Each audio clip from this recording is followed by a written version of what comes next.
자, 이제 95쪽에 분위기로 한번 들어가 볼까요? 이 분위기라고 하는 것이요. 여러분들이 생각하는 것처럼 그렇게 어떤 주관적으로 문제를 푸는 게 아니고요. 굉장히 중요한 것입니다. 분위기는 지금 우리가 이제 계속 살펴보고 있는 정서 있잖아요. 정조하고 거의 같은 연속선상에 있어요.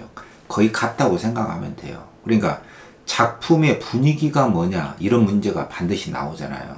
이게 그냥 왠지 느낌으로 푸는 게 아니고요. 작품의 분위기라고 하는 것은 그 작품을 지배하고 있는 전반적인 느낌이나 정서를 말해요. 다시 한번, 분위기는 작품을 지배하고 있는 느낌이나 정서다. 근데 그 느낌과 정서는 누구 것이에요? 바로 그게 작품 속에 나와 있는 화자나 인물의 정서하고 관련을 갖고 있는 것이죠. 인물들이 화가 나 있으면 그 분위기는 분노의 분위기가 되는 거하고 똑같은 것이죠. 그러니까 결국에는 정서가 작품의 분위기다. 이렇게 생각을 하셔야 됩니다. 그리고 이 분위기가 곧 뭐다? 작품의 주제고 작품을 지배하고 있는 가장 핵심적인 정서, 정조가 된다. 똑같은 말이기 때문에 제가 연속선상에서 논의를 지금 하고 있는 것이고요. 자, 여기서 제일 중요한 것은 뭐냐면요. 이 작품의 분위기를 잡는 방법은요, 역시 인물들의 정서를 추적하는 것입니다. 그리고 상황 조건이죠. 그 상황 조건이라는 것은 그때의 상황이 어떠한 긍정적, 부정적 상황이고, 어떠한 시간, 어떠한 공간, 그 속에서 인물들이 누군가를 만나서 어떤 것 때문에 갈등을 하거나 무엇을 보고서 느낀 정서, 그 느낌, 그것이 바로 분위기예요. 그러니까 뭐뭐를 통해 분위기를 조성하거나 형성하고 있다. 이 말이 나오면 무조건 맞아요. 그러니까 여기에 어떠한 시간이 나와도 되고요. 어떤 공간이 나와도 되고요. 어떤 자연물이 나와도 되고요. 어떤 인물과의 만남을 통해서 여성처럼 여성을 만났다. 서러워졌다. 그럼 서러운 분위기가 되는 것이거든요. 어떤 자연물을 봤다. 동백꽃을 봤다. 피를 토하는 느낌이다. 아, 세상을 향한 슬픔에 피를 토하고 있다. 그러면 슬픈 분위기를 자연물을 통해서 동백꽃을 통해서 이야기하고 있는 것이고요. 어떤 밤이다. 산속이다. 홀로 지내는 노인의 외로운 삶이 있다. 그럼 밤이라는 시간, 산속이라는 공간을 통해서 인물, 노인이라는 걸 통해서 결국 드러내고자 하는 것은 어떤 삶의 고독, 그것을 드러내고자 한 것이죠. 그러니까 이렇게 뭐뭐를 통해 드러내고자 하는 것은 작품의 분위기고 작품 속의 인물이나 화자의 정서가 되겠죠. 그러니까 분위기를 조성한다 이 말이 나오면 그냥 무조건 맞는 거예요. 뭐 분위기를 파괴한다, 조성하지 않고 파괴한다 이런 말 들어봤어요? 아까 이야기했듯이 정서를 뭐뭐를 통해서 1년, 2년, 3년, 4년 가면서 자연물을 통해 인물을 통해 정서를 심화한다, 정서를 구체화한다 이런 말은 있지, 정서를 약화시킨다거나 정서를 추상화한다거나 요런 말은 없는 거하고 똑같다 이겁니다.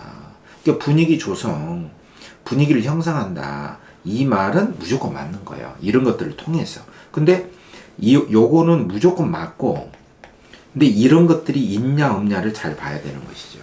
그리고 제일 중요한 것이, 자 여러분 보세요. 제일 중요한 것이 뭐냐면은 수식어예요. 그러니까 무조건 뭐뭐를 통해서 분위기를 조성하는 것은 맞아요. 그지? 분위기는 있다 이 말이죠. 근데 이 분위기가 수식어. 이거 잘 보세요. 수식어.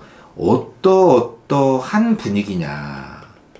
요 수식어가 되게 중요한 거죠. 그러니까 여러분들 이 수식어를 좀 익히셔야 됩니다.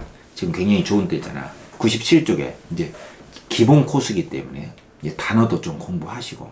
자, 97쪽에 보면 1번에 목가적 분위기다. 자, 이거 잘 보세요. 제가 일부러 하나하나씩 기본 코스기 때문에 목동, 전원이란 뜻이야. 소를 키우는 전원에서 노래를 부를 정도의 기쁜 상태입니다. 그러니까 뭐 산속에서 고독을 느낀다. 그러면 목가적이라는 말을 쓰면 안 돼요. 그러니까 분위기를 조성한다. 뭐 해가 떴다, 달이 떴다, 꽃들이 춤을 춘다, 바람이 분다. 그러면 이런 자연물들을 통해서 분위기를 조성한다. 무조건 맞다니까. 근데 그게 어떠한 분위기냐, 목가적 분위기냐. 요게 이제 수식어. 요거는 전원 속에 자연 속에 즐거움일 때만 쓰는 거야. 노래 부를까, 노래를 부를 정도로. 그러니까 슬픔이나 눈물이 나오면 안 돼. 그러니까 이 수식어가 중요합니다. 그러니까 이런 거하고 마찬가지예요. 뭐뭐를 통해 정서를 환기했다 그러잖아요. 근데 그 정서 중에서 이걸 좀 지우고, 정서 중에서 마찬가지예요. 수식어죠. 수식어. 수식어. 말하자면 여기에 뭐 어떠한 정서냐, 이게 중요한 거죠. 그러니까 뭐 애상적 정서냐, 그럼 슬픈 것이잖아요. 뭐 풍류적 정서냐, 그럼 이건 즐거운 거잖아요. 즐거운 거예요. 이건 슬픈 것이고요. 그러니까 이 정서 자리에 분위기만 쓴 거예요. 왜냐하면 정서가 분위기잖아요. 그러니까 이 분위기를 조성한다, 정서를 환기한다, 정서를 심화한다. 다 좋은데 이것은 무조건 맞다. 분위기를 뭐 파괴하는 작품 없잖아요. 정서가 약화되는 작품 없거든. 근데 여기에 어떠한 분위기고 어떠한 정서냐. 그래서 이 수식어를 잘 보셔야 된다. 이겁니다. 그래서 1번에 목가적은 기쁘고 한가롭고 여유가 있고 좋은 거예요. 전원적 분위기. 조심해야 됩니다. 애상적, 이거 슬플 애자. 한자 쓰면 슬플 애, 상할 상. 상할 상.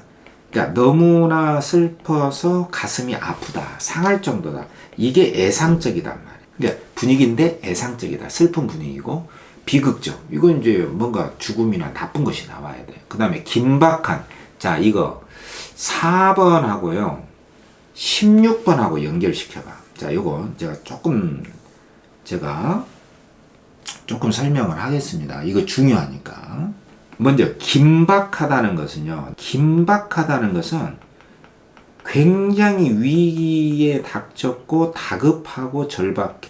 뭐 총으로 그녀는 그의 머리를 겨누면서 말했다. 네가 뭐 양다리를 걸쳐 죽어라. 이런 때가 긴박한 분위기란 말이에요. 어떤 죽음의 위기에 닥쳤을 때 다급하고 절박한 거. 요게 긴박한 분위기입니다. 근데 이 긴박한 분위기는요. 조금 넓게 보면은 그보다 더 넓은 개념이 뭐냐면은 긴장된 분위기가 있어요. 긴장된 분위기. 분위기가 긴장돼 있다. 긴장된 분위기가 있거든. 근데 이 긴장된 분위기라는 것은요. 다 긴박한 게 아니에요. 근데 긴박은 긴장에 속합니다. 이걸 잘 보셔야 됩니다. 그러니까 긴장은 어떤 뭐 30년 만에 극적으로 연극이나 드라마틱하게 완전히 영화처럼 극적으로 드라마처럼 만났다. 이거 좋은 거 아닙니까? 그러니까 기쁠 때도 쓴다는 거예요. 슬플 때도 써요.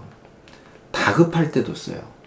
그러니까 그 시험에 나오는 분위기는 긴장된 분위기나 긴박한 분위기가 있습니다. 그러니까 제가 이렇게 중요하게 설명하는 거예요.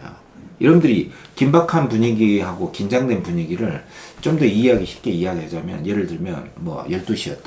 아파트였다. 두 남녀가 나타났다.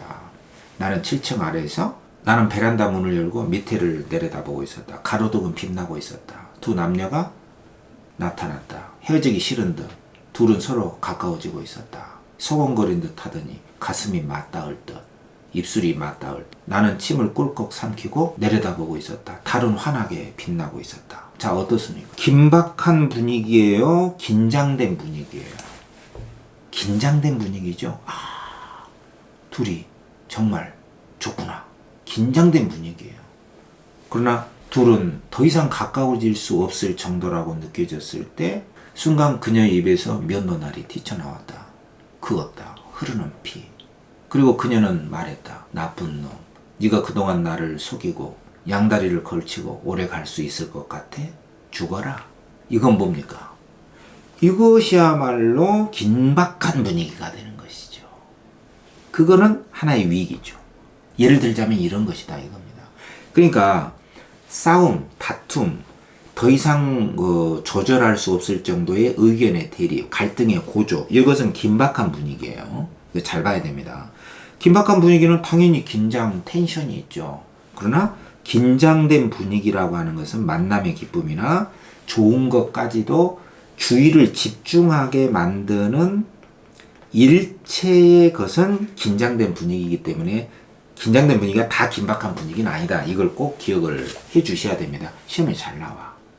그죠? 그 다음에 5번에 생동감 있는 분위기. 자, 여기서 조금 제가 설명을 조금 더 해줘야 되는데, 자, 여기 보세요. 자, 도표로 보자면요. 예를 들면 이런 것이 있어요. 뭐뭐를 통하여 생동감 있게 드러냈다. 이 말을 쓰는 경우가 아주 많습니다. 이게 뒷파트에 이제 생동감 파트가 나오거든요. 표현법에서. 근데 미리 말하자면 이 생동감이라고 하는 것은요. 굉장히 구체적이고 감각적으로 선명하게 인상 깊게 드러냈다는 말이고 좋은 말이에요. 이게 문학적 형상화에서 자연물을 통해 시각적. 그러니까 생동감 있게 드러내려면은 오감을 활용을 할 수밖에 없는 거예요. 시청, 후미, 촉각. 달이 떴다, 시각이죠. 바람이 분다. 바람 자체가 촉각이거든요. 냄새, 향기, 후각. 감각을 활용한 것들. 예를 들어서 복합감각, 공감각, 감각의 전이. 이런 것들은 다 생동감 있게 드러낸 거예요. 그 외에도 뭐 현재 시제 사투리를 쓴다. 시간과 공간을 설정을 했다. 이런 것도 나오기만 하면 다 생동감 있게 드러낸 거예요. 그러니까 이 말은 정서를 환기했다거나 또 아까 말했듯이 정서를 심화했다거나 그런 말이 다 맞는 것처럼 무조건 맞는 거예요. 관념적이지만 않다면. 근데 여기서 중요한 게 이제 분위기와 관련된 건데 생동감 있는 분위기. 생동감 있는 분위기라는 말을 써버리잖아요. 이 분위기라는 말이 들어가면 거의 핵심 정서고 주제라고 생각을 해야 돼요. 특히 생동감이 있는 분위기라고 할 때는요.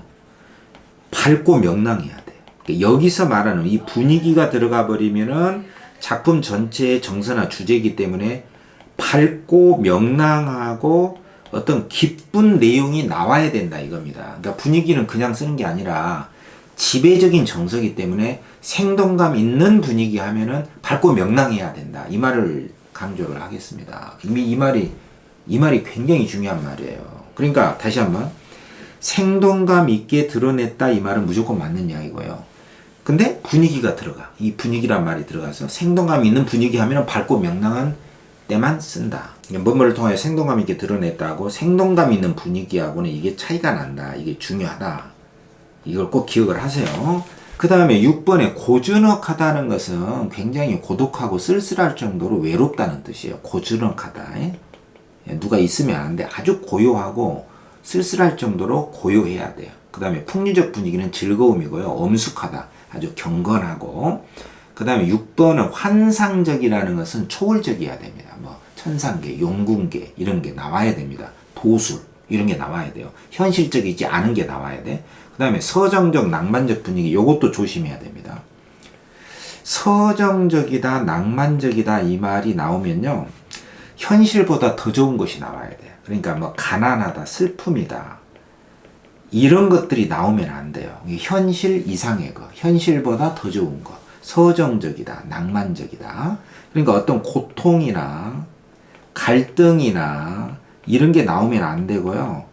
아름다움이나 미적이나 만족감 이런 게 나와야 되는 거예요. 고통, 갈등이 나오면 안 돼. 서정적이다, 낭만적이다. 이 말 꼭 기억을 하세요. 그 다음에 향토, 토속이라는 것은 시골에서만 볼 수 있는 것이야.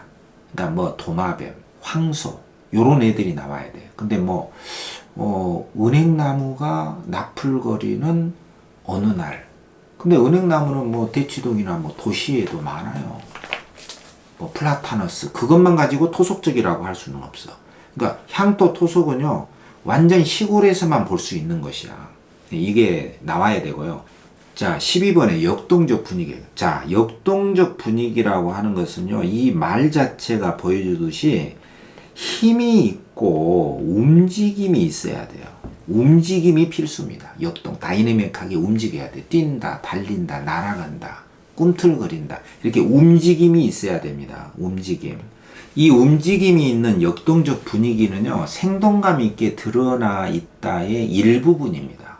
자, 요걸 그림으로 좀 그리자면은, 움직임이 있다. 이것은 뭐에 소속이 돼 있냐면, 생동감이 있게 드러냈다. 여기에 들어가는 것이에요.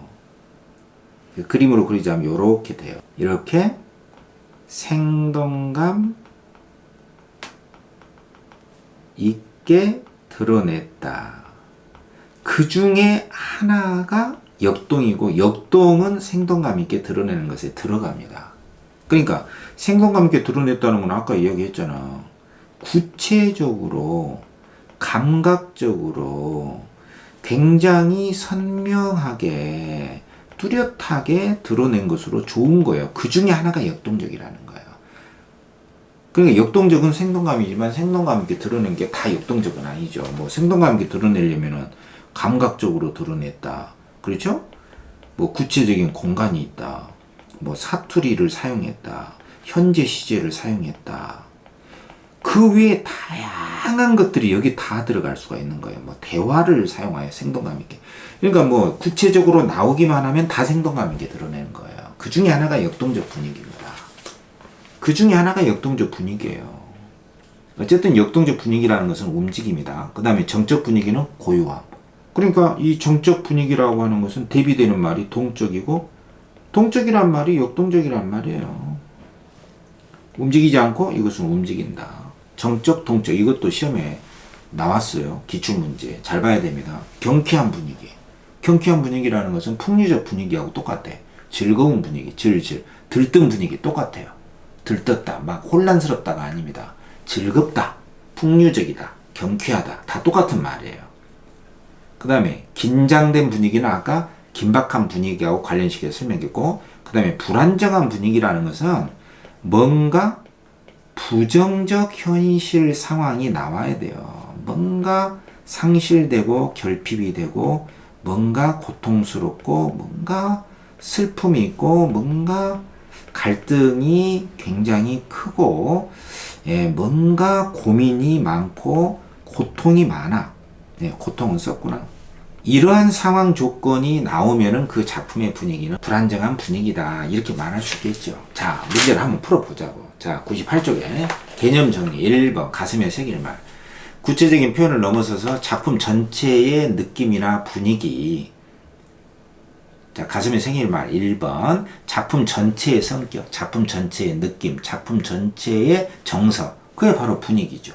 분위기. 분위기는 곧 정서로 연결된다. 이 말이고요. 3번에 생동감 있는 분위기하고 생동감 있게 드러냈다. 요거는 완전히 구별을 잘 해야 된다. 제가 강조를 많이 했습니다. 그러니까 뭐뭐를 생동감 있게 드러냈다. 이 말은 보편적으로 쓰는 말이고, 분위기가 들어가면 이건 주제가 됩니다. 기본 정서. 그래서 생동감 있는 분위기다. 이거는 밝고 명랑할 때 쓰는 것이다. 아까 설명했습니다. 밝고 명랑해야 됩니다. 그리고 이거는 아주 보편적으로 쓰는 말이란 말이야. 자, 요거 다시 한번 강조를 했습니다. 그 다음에 2번에 어떤 분위기냐. 1번은 바람은 넘실 천이랑 만이랑 이랑이랑 햇빛이 갈라지고 자연의 모습이죠. 보리도 허리통이 부끄럽게 드러났다. 다 드러났다.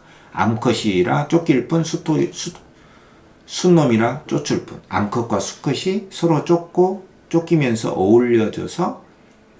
어우러져서 자연 속에서 친화적으로 논일고 있는 모습이니까 여기에는 무슨 슬픔이나 비판이나 비난 이런 거 없잖아요. 자연의 한가로운 5월의 모습입니다. 제목이 5월이잖아요. 5월에 한가롭고 생명력이 넘치는 그런 분위기야. 그러니까 생동감 있게 드러냈다. 자연물을 통해서 생동감 있게 드러냈다. 그것도 맞는 말이고, 밝고 명랑하니까 생동감 있는 분위기를 드러냈다.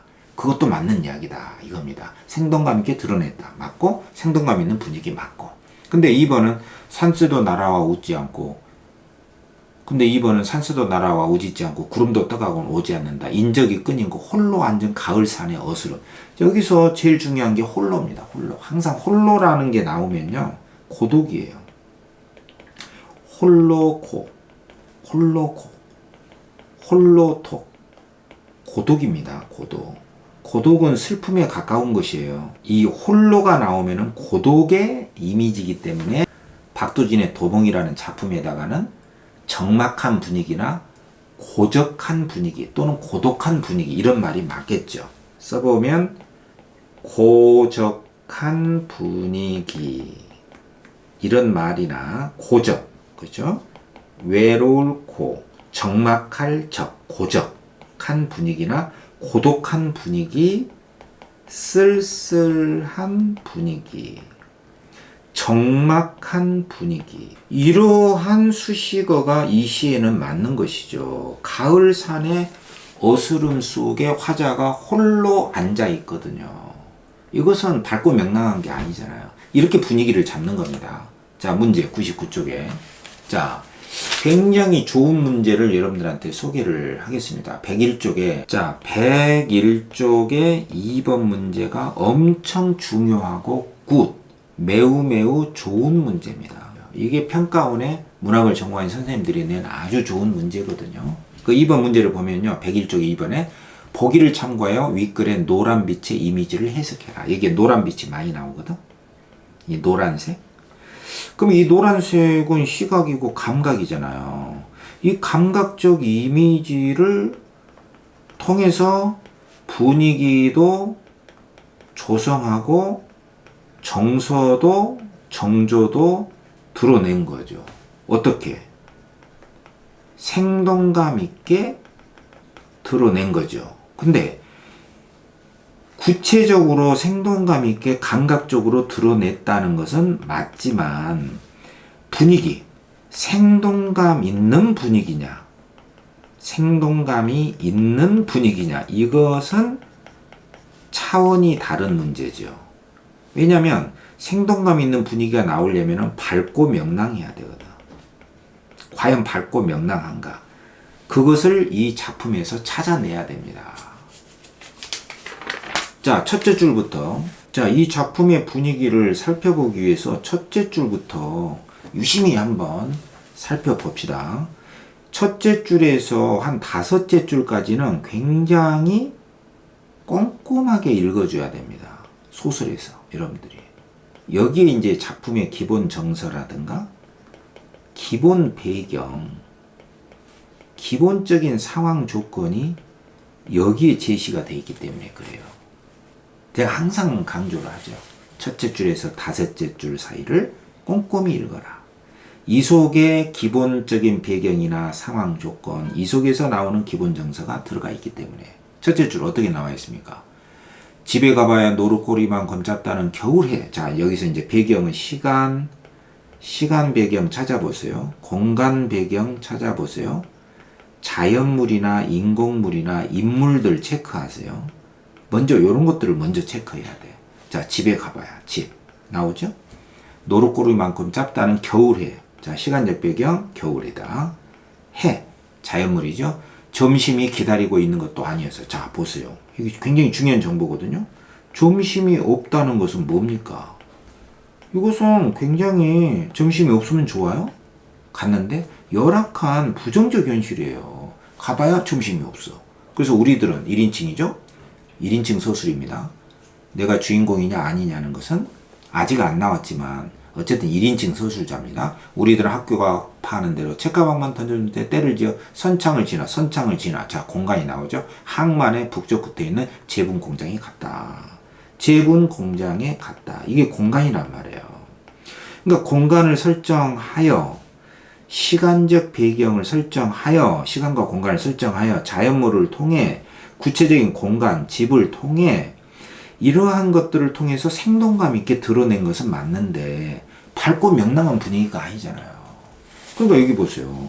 생동감 있게 드러냈다. 이건 맞지만 생동감 있는 분위기는 아니에요. 밝고 명랑한 분위기가 아니다. 점심도 없잖아요.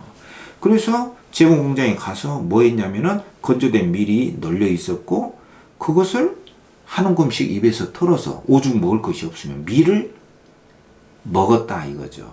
그리고 철로에 다 화차가 닿기를 기다려. 거기서 석탄 가루를 훔쳐. 그 석탄 가루로 가락국수나 만두, 찐빵을 바꿔 먹었어. 군고구마, 딱지, 사탕도 석탄 가루와 바꿔 먹었어. 근데 이것을 재미라고 보기에는 굉장히 열악한 현실입니다. 재미처럼 유년기에 내가 이런 생활을 했긴 했는데 정말 우리들이 원해서 한 것은 아니다 이거죠. 그만큼 열악해. 그리고 이곳은 어디였냐면 해안촌 중국인 거리, 구체적인 공간 나오죠. 겨우내 북풍이 실어 나르는 탄가루로 그늘지고 굉장히 열악한 환경입니다. 거무죽죽한 공기 속에 해는 낮달처럼 희미하게 열악하죠. 그리고 할머니도 이런 말을 했어. 밑에 나오죠. 망할 놈의 탄가루들 못 살 동네야. 못 살 동네야. 살지 못할 정도로 부정적 현실이단 말이에요. 얼마나 살기 힘들었으면 할머니가 막 이렇게 시발시발 하면서 못 살 동네다. 이 망할 놈의 탄가루들.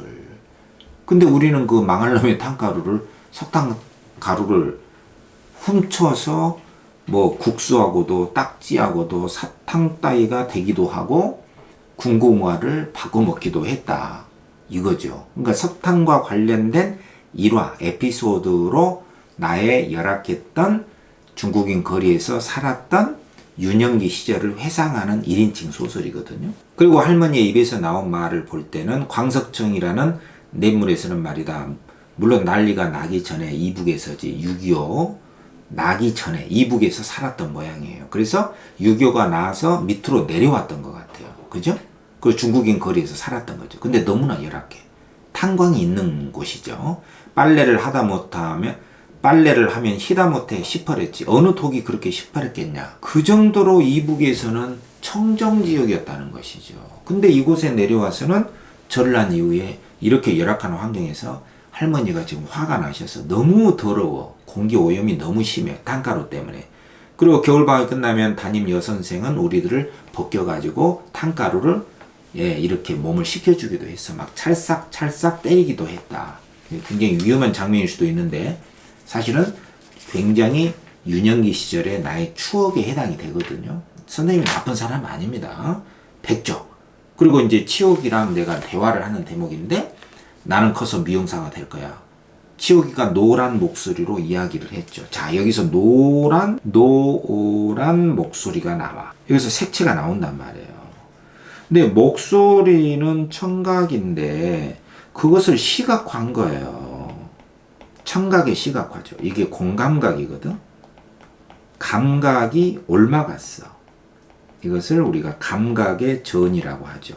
당연히 생동감 있게 드러낸 거예요. 근데 생동감 있는 분위기는 아니야. 이 분위기는 열악한 분위기니까. 근데 이 노란 목소리의 정체는 뭐냐면은 어떤 희망의 목소리가 아닙니다. 왜냐면 바로 밑에 보면 회충약을 먹는 날이니 아침을 굶고 와라. 선생의 지시대로 치우기도 나도 빈속에서 굶었어. 거기에 회충약을 먹었어요. 공복감 때문일까, 산토닌을 먹었기 때문일까, 해인초 끓이는 냄새 때문일까, 막 페인트 냄새도 나. 햇빛도 지나다니는 사람들의 얼굴도 치마 밑으로 펄럭이며 기어드는 사나운 봄바람도 모두 노랬다. 세상이 모두 다 노랬어. 이것은 그만큼 공복 상태에서 회충약을 먹고 어질어질한 상태입니다. 현기증이 난 거예요. 이렇게 열악한 상황에서 본 세상의 색깔을 노란 빛깔로 표현을 한 거죠. 그래서 제시문의 밑에서 둘에 다섯째, 여섯째 줄에 그래도 메스꺼움은 가라앉지 않았다. 끓어오르는 해인초의 거품도 조개탕에서 피어오르는 연기도 해조에 뒤섞이는 석회의 냄새도 온통 노란빛의 해오리였다. 이렇게 노란 빛깔이 많이 나오잖아요. 그리고 제일 마지막 줄에 내가 이 시와 나는 최초의 악수 공감이었던 그 노란빛의 냄새를 들이마셨다. 노란 빛이 이렇게 많이 나오기 때문에요. 이 노란 빛이라고 하는 이 감각적 이미지가 어떠한 정서, 어떠한 의미, 어떠한 분위기, 어떠한 주제의식을 드러내는데 역할을 하고 있느냐, 이것을 노란 빛 색채를 가지고 물어본 문제이기 때문에 문학의 정통 문제예요. 여러분들이 생각하듯이 문학이 어떤 시대 배경, 뭐 작가의 주제의식 그런 것만 가지고 내는 게 아니라 이게 본격적인 문학의 문제입니다. 굉장히 좋고 훌륭한 문제예요. 문학을 전공한 선생님이 아니면 이런 문제를 못 냅니다. 근데 이 보기에 보시면요, 노란빛이 병색도 있고 구역질도 있지만 기쁨과 에너지도 있거든. 그러니까 노란빛이 보기에 보면 좋은 것도 있고 나쁜 것도 있는 거예요. 그렇다면 제시문에서는 어느 쪽이죠? 어느 쪽이냐면은 구역질이나 영양결핍, 핏기 없음 이런 쪽이단 말이에요. 그러니까 못 먹어서 구역질이 나고 어질어질해서 바라본 세상의 색깔이 노랬잖아요. 그러니까 치욕의 목소리도 노랬다. 이걸 가지고 무슨 희망이다라고 하면 안 됩니다. 그렇기 때문에 2번에 1번에 겨울의 암울한 이미지하고 대비돼요. 암울한 이미지죠. 대비돼요. 대비가 아니죠. 동네 아이들의 소망이다. 아이들의 무슨 소망이 뭐 어디가 있어요. 노란 빛을 통해서 아이들의 희망과 소망을 노래한 게 아니거든. 물론 치혁이가 나는 그래서 미용사가 될 거야 이렇게 말을 했지만 이 노란 목소리라는 것은 메스꺼움, 공복시에 회충약을 먹고 어질어질한 상태의 목소리, 그 목소리를 노란 빛깔로 표현한 것이지 나나 치욕이나 아이들이 뭐 희망에 들떠서 자기 소망을 실현해 나가고 그런 환경이 아니에요. 열악한 환경이거든. 부정적 현실입니다. 굉장히 적응적이지 않고 부적응적인, 적응하기가 힘든 그런 환경이다.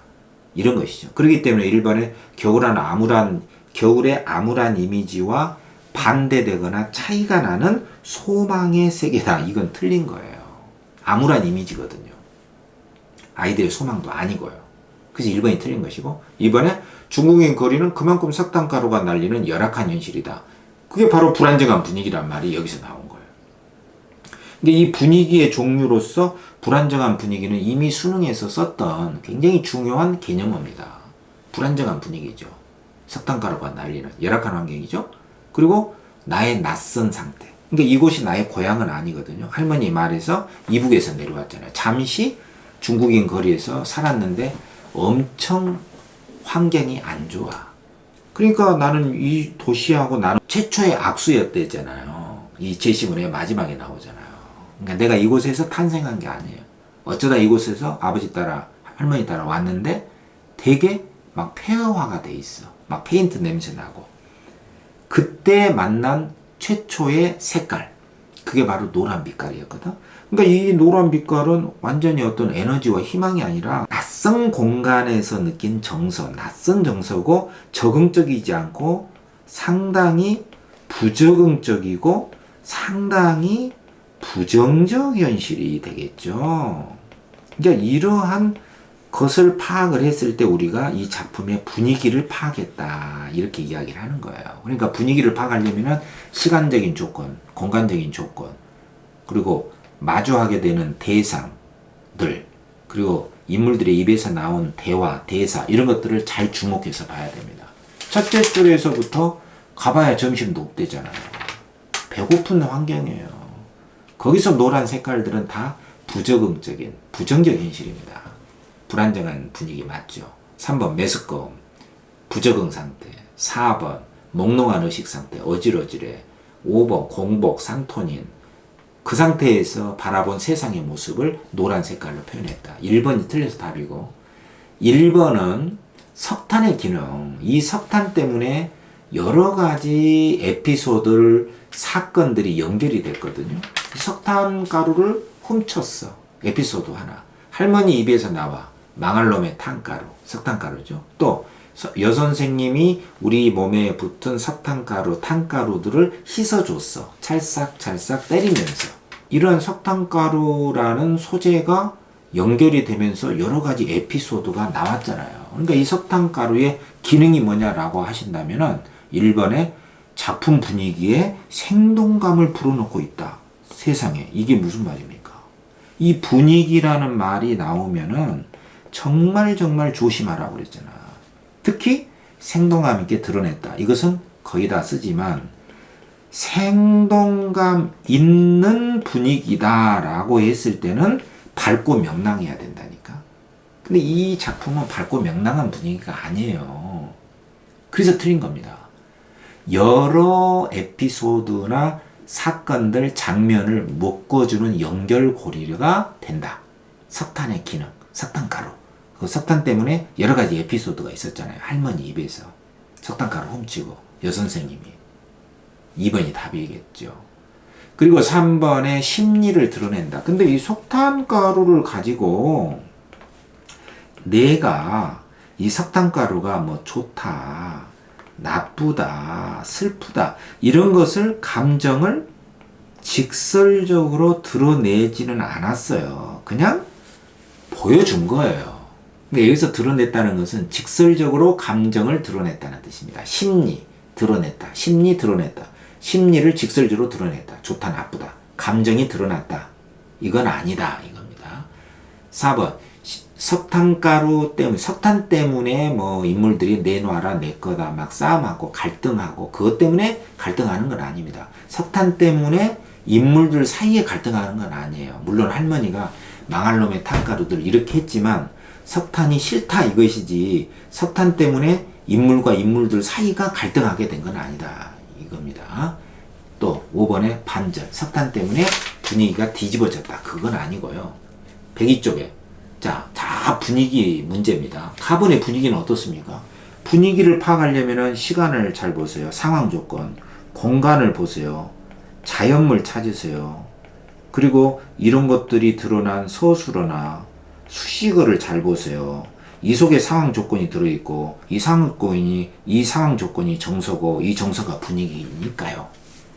가번에 매화의 그림자 부딪힌 창에 옥인 금자 금비녀를 꽂은 미인들이 있다.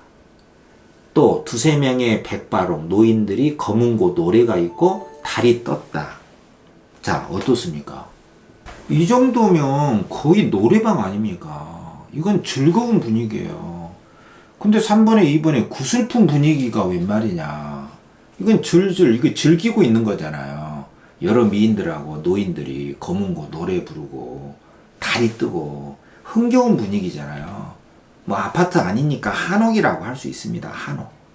그리고 술이 있잖아요. 1번에 조촐한 술상. 그리고 나번도 흰구름 뿌연 연화, 안개와 노을이 있고 산람은 산아지랑이거든. 봄날의 아름다움이거든요. 예, 그리고 남해를 제쪽에서 타고 기억 바로 위에 남해는 가마예요.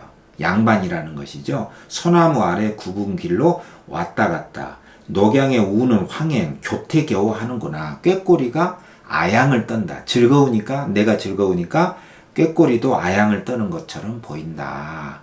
감정이입입니다. 기억 4번에 1번. 내가 즐거우니 대상도 즐겁다. 이것도 즐거움이잖아요. 니은은 백척난간에서 졸음, 졸졸 졸고 있어. 여름철의 한가로움이죠. 그 디귿은 설이 거친 후에, 된설이 빠진 후에 산빛이 금수다. 비단금 수놓을 수. 수놓은 비단처럼 단풍이 아름답다. 서리가 나오면 가을이거든요. 가을에 단풍 든 모습의 아름다움이잖아요. 이렇게 좋은 것인데 4번에 3번에 보면은 적막감이라는 말을 썼잖아요. 이 적막감은 아까도 우리가 이야기했지만 고즈넉하다, 또 고적함이다 이런 뜻이에요. 너무나 쓸쓸하게 고요하다. 그러니까 고독에 가깝습니다. 근데 아름다운 자연인데, 근데 수놓은 비단처럼 단풍이 아름다운 가을의 아름다운 모습인데 여기에다가 뭐 적막함, 고독, 고적함 이런 단어를 쓰면 안 되죠. 이건 분위기 파악을 잘못한 거죠. 그래서 4번에 3번이 그래서 틀린 거예요. 그리고 니을에 보면은요, 여러분들이 시청각적 이미지가 조화롭게 어우러져 있다 이 말을 하고 있는데 이게 고전시가에서 자주 나오거든요. 그러니까 내가 여기다가 한자를 한번 써볼게요. 이게 적자예요. 적자. 이게 필이 적자인데 소리가 생략이 돼 있죠. 필이는 그 자체가 소리거든요. 그러니까 바람은 그 자체가 닿아서 느끼는 촉각이듯이 피리 하면은 피리를 봤다 이렇게 쓰지 않는 이상은 피리 소리라고 합니다. 그러니까 이게 피리 소리 적자야. 근데 어디에서 나오는 피리 소리냐면은 고기잡이 고기를 많이 잡아서 고기잡이 배에서 피리를 분 거죠. 그게 바로 어적이에요. 그러니까 이것 자체가 청각적 이미지가 되는 거예요. 그리고 어적도 흥겨워, 흥을 못 이겨서 흥겹다 이거죠. 이건 즐거움이에요. 흥, 그리고 달을 따라 부는구나. 어적이 고기잡이 배에서 부는 피리 소리가 달을 따라 분다. 이건 시각이죠. 달이라는 것 자체가 시각이다. 그리고 청각이 있다. 그리고 즐겁다. 그래서 4번에 리을 청각적 시청각 의미가 조화롭게 어우러져 있다. 맞고요. 그리고 미음 건건도 풍성하구나. 간데마다 경치로구나. 이 말은요. 눈이 내린 겨울의 그 모습이 하늘과 땅이 너무나 풍성하다. 좋다 이거죠. 좋다. 가는 곳마다 경이로다. 이 말은 가는 곳마다 좋은 경치구나. 이런 말이에요. 그러니까 여기에 5번에 보면은 화자의 감회가 집약적으로 제시되고 있다. 감회는 느낌이거든. 느낌바. 감정이죠. 정서죠. 이게 집약적으로 드러냈다는 것은 아주 직설적으로 그대로 드러나 있다. 간 곳마다 하늘과 땅이 풍성하다. 간 곳마다 좋은 경치로구나. 이렇게 썼기 때문에 화자의 감회가 집약적으로 드러냈다 하면은 맞는 것이죠. 그러나 3번은 이 자체가 즐겁고 아름다운데 고독이라고 했으니까 이거 자체가 틀린 것이다. 이겁니다. 그리고 3번에 영상물로 만들려고 할 때 해당이 되지 않는 거. 카번에는 거의 노래방 분위기라고 그랬잖아요. 그리고 술이 있잖아요. 그러니까 1번에 조촐한 술상이다. 나번은 가마 타고 갔잖아요. 여름철에 남해를 타고 가마죠. 피리 소리가 들린다. 이런 게 나와 있고 3번에 2번은 구슬플 이유가 없으니까 이게 틀렸다고 그랬잖아요. 즐거우니까. 그 다음에 3번에 매화니까요. 초봄에 겨울에 늦겨울이나 초봄에 피는 매화니까 계절적 배경을 그렇게 설정할 수 있고 나번은 산 아지랑이가 일렁이는 봄부터 여름에 난간에서 졸고 또 서리가 내는 가을이 있고 눈 내리는 겨울이 있으니까 봄, 여름, 가을, 겨울 4계절을 계절적 배경으로 설정할 수가 있고요. 가번은 달이 떴는데 노래를 부르니까 밤을 중심으로 했고 나번은 산 아지랑이가 보인다. 그것은 낮에만 볼 수 있거든요. 그리고 또 달이 또 떴다고 그랬어요. 가을에. 그렇다면은 나번의 작품을 영상으로 만들려고 할 때는 낮에서부터 밤까지 다 시간적 배경이 설정될 수가 있겠죠. 그리고 5번에 가번은 당연히 그 당시 아파트가 없었으니까 한옥이죠. 그리고 나번은 주변 풍경을 볼 수 있는 공간적 배경으로 설정하자. 이거는 무리가 없이 허용할 수가 있다. 이거죠. 그 다음에 104쪽에 5번. 자, 박용래의 원운이라는 작품인데, 원운이라는 것은 제가 이제 그림을 잘 못 그리지만, 이게 이제 달이라고 하면은, 달 주변에 이렇게 희끄무리하게 빛이 이렇게 쫙 빛나고 있잖아요. 이게 무슨 귀신 머리와 같은데. 이해하시고, 이게 바로 이제 월훈, 달 주변에 있는 달무리를 말해요. 이러한 자연물을 통해서 뭔가 화자나 인물의 정서라든가 이 인물의 정서가 바로 작품의 분위기고 이게 바로 주제라고 그랬어요. 그러니까 이 정서, 분위기, 주제를 찾으려면은 이러한 자연물을 꼭 주목을 하셔야 됩니다. 그리고 배경, 시간적 배경이 언제고 공간적 배경이 어떤 것이냐 이런 걸 잘 보셔야 돼요. 이러한 것들이 구체적으로 나왔다. 그러면은 이게 바로 감각적 이미지를 드러냈다. 생동감 있게 드러냈다. 자, 우리가 이제 배운 거 다 종합적으로 다 써먹을 수 있는 것이죠.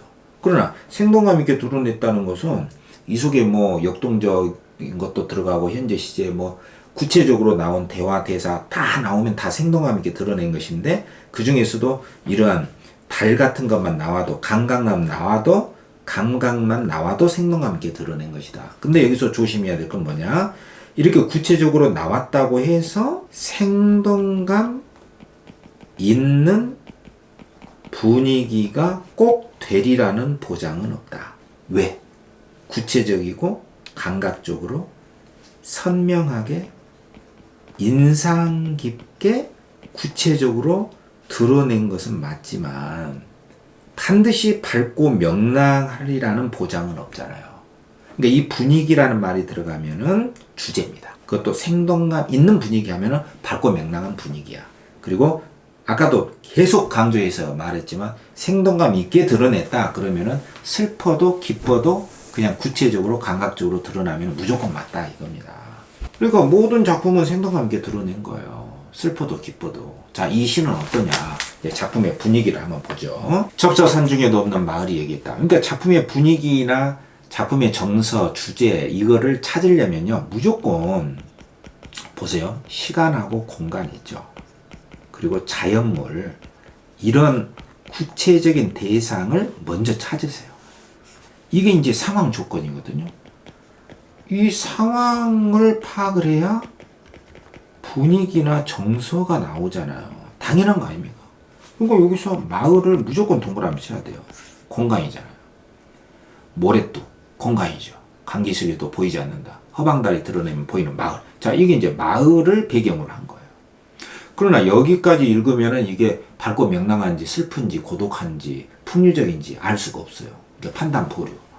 일단 여기서는 좀 참고 좀 참아야 됩니다. 여기서 이제 분위기 파악을 할 수가 없거든. 이제 밑에 읽어 나가봐. 밑에 읽어야 돼요. 깽속 같은 마을 꼴깍 해가 노릇꼬리 해가 지면 집집마다 봉당에 불을 켜지요. 콩깍지처럼 후미진 외딴집. 그러니까 뭔가 단어들이 반복이 되고 있단 말이에요. 그리고 그 단어를 이어서 표현하고 있잖아. 이게 반복 연쇄예요. 그러니까 선지에 보면은 5번 선지 시어의 반복과 연쇄로 좀 길게 썼잖아. 산문적 진술에 반복이 되면은 리듬감이 있어요. 예, 뭐 간다. 이건 리듬감이었지만 간다 나는 간다 이런 식으로 하면 리듬이 있잖아. 반복은 리듬을 줍니다. 그 다음에 이제 더 구체적인 상황 조건이 나오죠. 긴 밤입니다. 요거 체크해야 돼요. 밤이다. 그리고 이제 외딴집이다. 이게 중요한 거죠. 이제 공간이 더 구체적으로 나오죠. 마을인데 외딴집이야. 그리고 시간적 배경은 밤이야. 근데 거기에 있는 인물이 누구냐면 여승이 아니라 노인이야. 노인이 뭐 하고 있죠? 홀로입니다. 이 홀로가 나오면은 무조건 홀로고, 홀로독. 그죠? 고독이에요. 그리고 또 아까 말했잖아요. 적막이다. 고즈넉이다. 외로울 정도로 쓸쓸하다. 쓸쓸함입니다. 그러니까 여기까지 오면 이제 시에 대한 분위기 파악이 이제 거의 끝난 겁니다. 외딴집, 노인, 홀로. 뭐죠?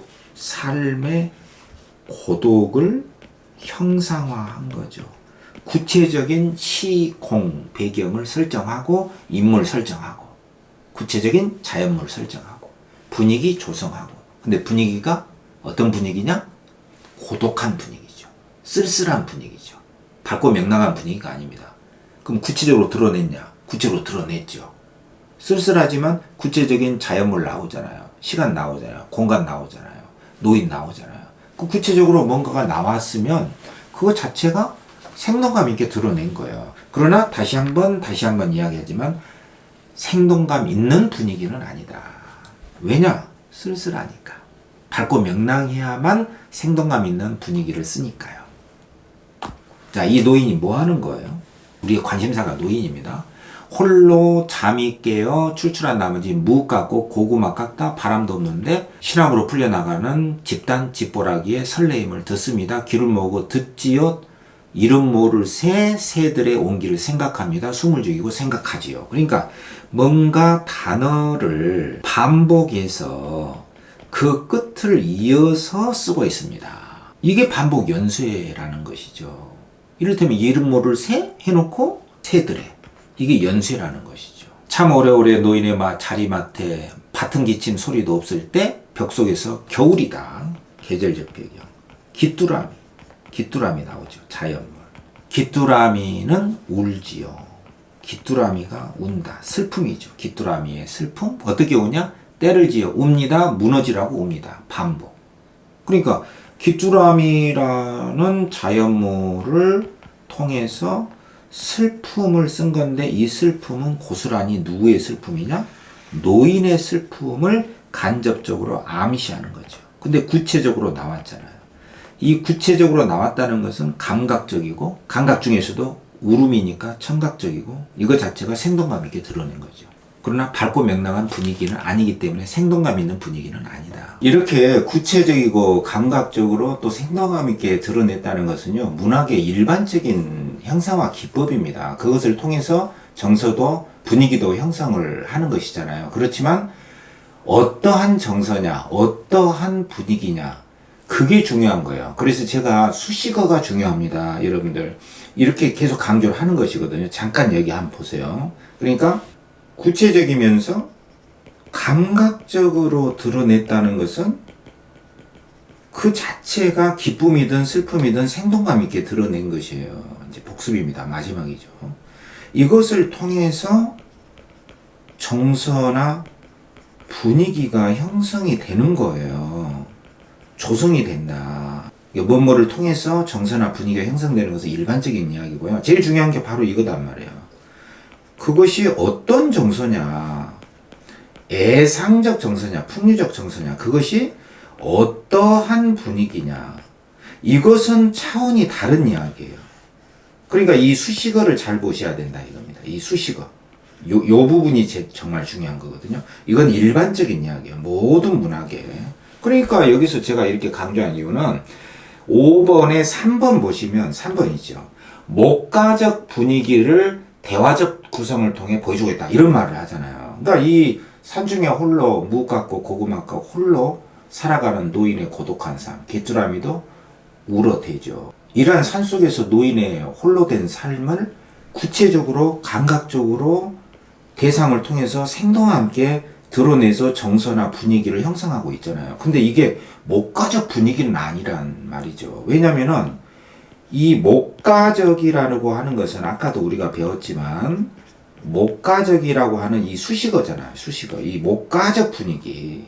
목동이 노래를 부를 정도로 흥겹고 즐거워야 돼요. 근데 노인이 지금 즐겁지 않거든요. 아, 할머니도 떠났고 나는 홀로 있다. 드디어 해방. 아싸. 이런 게 아니다 이겁니다. 울죠. 귀뚜라미도 울고 홀로. 삶의 마지막 궁극의 지점은 홀로 됩니다. 고다. 누구도 대신할 수 없는. 그러니까 이 분위기를 조성하는 것은 맞는데 목가적 분위기가 아니어서 틀리는데, 여러분들 문제를 풀 때요, 항상 앞에 수식어를 잘 봐야 됩니다. 무슨 정서, 무슨 분위기. 분위기가 정서고 주제입니다. 정말 이게 주요 파트거든요, 지금. 그러니까 목가적 분위기가 아니고 대화적 구성을 통해 보여주고 있다. 목가적 분위기도 틀리고 대화적 구성이라는 것도 틀린 말이에요. 그러니까 최소한 여기 보세요. 대화적 구성이 되려면요, 최소한 대화체라도 나와야 돼요. 이게 최소 기본입니다. 그 다음에 이제 실제로 주고받는 대화법이 나와야 돼요. 이것은 이제 실제로 주고받고, 사나 이렇게 불렀으면 뭐 왜 불렀어, 감녀와 을려, 이런 식으로 송민곡처럼 말이죠. 주고받고, 주거니 받거니, 이게 다이알로그죠. 다이아. 두 명이. 근데 이 대화체라고 하는 것은요, 주고받고가 아니라 말을 건네는 방식이거든.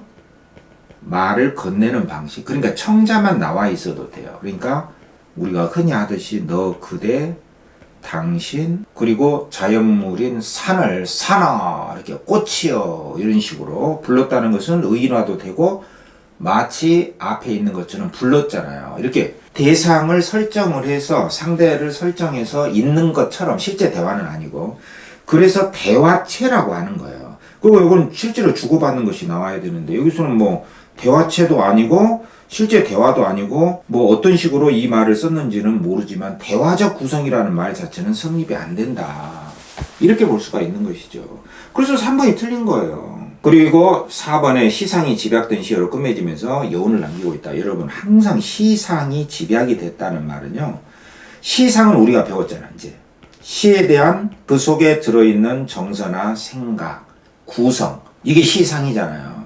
그러니까 시에 들어있는 감정이나 정서나 생각이 바로 시상인데 그 시에 대한 생각, 정서, 감정, 생각이 그것이 딱 하나로 집약된 시어로 시가 끝나고 있다. 그리고 제일 마지막에를 봐야 되는 것이죠. 제일 마지막에는 시상이 집약된 시어로 끝나게 마련이거든요. 왜냐하면 시를 지은 시인이 마지막에 진짜 핵심에 해당하는 말을 거기다 딱 집어넣어 놓거든요. 그래서 제일 마지막 줄에 보면 어느덧 밖에는 눈발이라도 치는지 펄펄 의태어져 펄펄 이런 거 중요합니다. 이런 게 생동감이 있는 것이에요. 모습이잖아요. 시각 내리는 모습 의태어 한방눈이라도 흩날리는지 창호지 문살에 돋는 월운 창호지에 달무리가 비치고 있다. 이렇게 월훈 제목이죠. 달무리 이렇게 명사로 딱 끝맺었잖아요. 그래서 뭐 어쨌다는 것인지 알 수가 없죠. 이게 바로 구체적으로 직설적으로 너저분하게 말하지 않고 그냥 명사나 말 줄임표로 점점점 말하지 않았어. 그 속에 모든 뜻이 들어있거든요. 이렇게 말을 다 하지 않고 남겨놓는다. 이게 이제 여운이라고 하잖아. 여운 있게 끝을 맺고 있다. 그래서 4번에 맞단 말이에요. 5번은 아까 말했죠. 반복 연쇄 3문제 진술 맞고 1번 노인의 삶을 바라보는 따뜻한 시선이 느껴진다. 여러분 느껴진다에다가 딱 동그라미 쳐보세요. 이게 여러분들이 어차피 지금 기본 과정, 기초 개념과 원리 과정이기 때문에 지금 이렇게 문제 푸는 요령이나 개념 원리를 잘 익혀두셔야 되거든요. 이 느껴진다는 것은요, 우리 수험생들이나 읽는 독자들이 주관적으로 그냥 자의적으로 그것을 진짜 그냥 느낀다는 뜻이 아니에요. 이것은 객관적으로 사실로서 그렇게 나와 있다는 뜻이고요. 그러한 조건이 성립이 된다는 뜻이에요. 그러니까 이게 무슨 말입니까? 노인의 삶을 바라본다. 자, 노인이 나왔다. 그리고 노인을 봤다. 누가? 화자가. 그리고 작자가. 박용래가 노인을 주목했잖아요. 그럼 그건 일종의 시선입니다. 여러분, 시선이 뭡니까? 시선은 볼시, 본다는 뜻이잖아요. 그리고 선은 그 대상, 구체적인 대상을 말해요. 그러니까 그 구체적인 대상의 주의를, 집중을, 다시 말해서 attention, 관심을 둔다는 것이에요. 근데 하고 많은 대상 중에 노인을 주목하고 거기에 시선을 줬다는 것 자체는 뭡니까?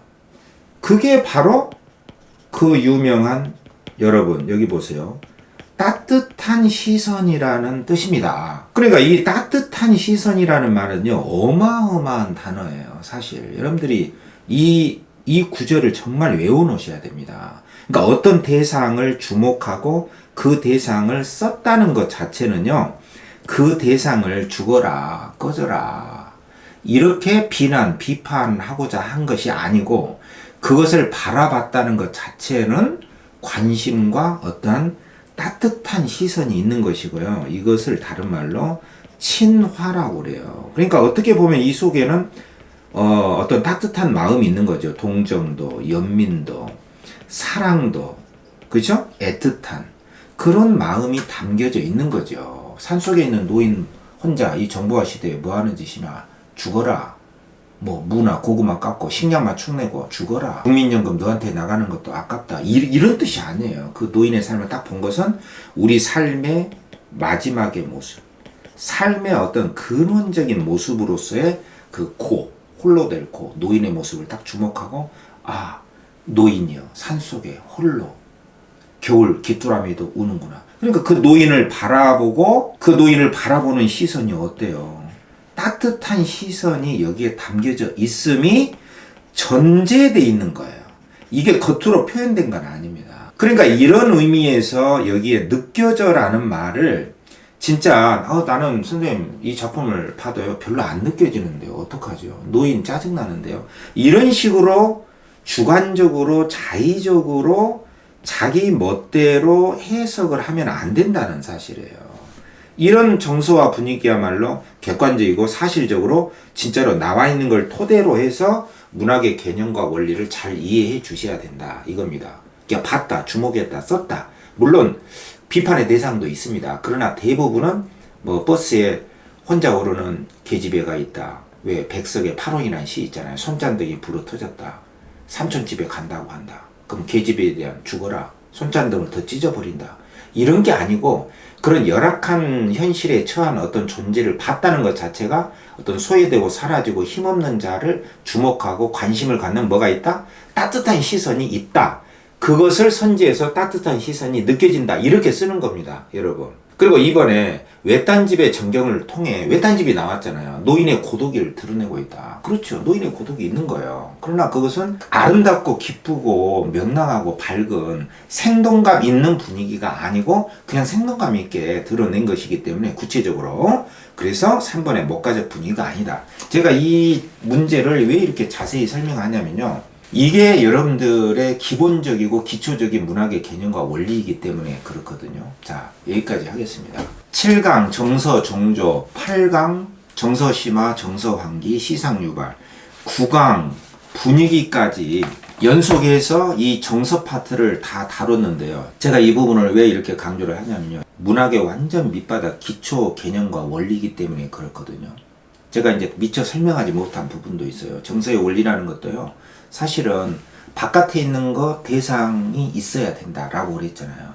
이 대상만으로는 정서가 나오지 않습니다. 그렇잖아요. 정서는 보는 자에게 있죠. 그럼 보는 자는 뭘로 보죠? 눈, 귀, 코, 이 오감으로 본단 말이에요. 안이, 비설, 신이, 시, 청, 후미, 촉각 이 오감으로 봅니다. 근데 오감 자체도 정서는 아니에요. 왜냐하면 어떤 대상과 접촉을 해야 오감과 거기서 느낌과 기분과 감정과 정서가 나오잖아요. 이 눈만 해도 눈만 딱 떼놓고 나면은 눈 자체는 느낌이 없습니다. 이 눈이 우리 신체에 들어와서 이 몸의 어떤 신경 조직과 연결이 돼서 뇌까지 신경의 흐름이 연결이 되고 그것만 있어도 안 되죠? 대상과 딱 맞닥뜨려졌을 때. 거기에서 대상과 우리 오감의 이 두 개가 결합이 되면서 거기에 순간적으로 전기보다 빛보다도 더 빠르게 기분, 감정, 정서가 확 일어난단 말이에요. 근데 이 순간적이고 굉장히 빨리 일어나는 이 마음의 흐름을 여러분들이 이해하기가 쉽지 않고 사실은 정규 교육 과정이나 어떤 학원이나 이런 시스템 속에서는 이런 기본 개념과 원리를 전해주지를 않거든요. 그래서 제가 지금 7, 8, 9강에 걸쳐서 이 개념과 원리를 조금 강조해 드린 이유는 이걸 여러분들이 아시면 정서의 형성 원리라든가 정서 환기, 정서 심화, 시상 유발, 그리고 분위기, 어떤 분위기냐, 이 분위기의 종류들을 정확하게 개념을 아신다면 문학의 급진전이 있습니다. 여러분들 잘 버티셔야 됩니다. 이제까지 열심히 여기까지 온 것만 해도 대단합니다. 여러분들 제가 진짜 여러분들에게 대단하다고 말을 해주고 싶어요. 여기까지 온 것도 대단하고요. 앞으로 제가 이제 진행될 강의가 이제 쭉 몇 개 남아 있는데 잘 버티시고 이 기본과 개념 과정을 잘 따라 하시면 분명히 문학에서 한 문제도 안 틀리고 전부 다 빠른 시간 내에 문제를 굉장히 쉽고 정확하게 풀 수 있는 토대가 마련이 되니까 잘 버티고 예습하시고 제가 말씀드린 개념들을 계속 복습을 해 나가시면 됩니다. 무슨 말인지 아시죠? 화이팅입니다.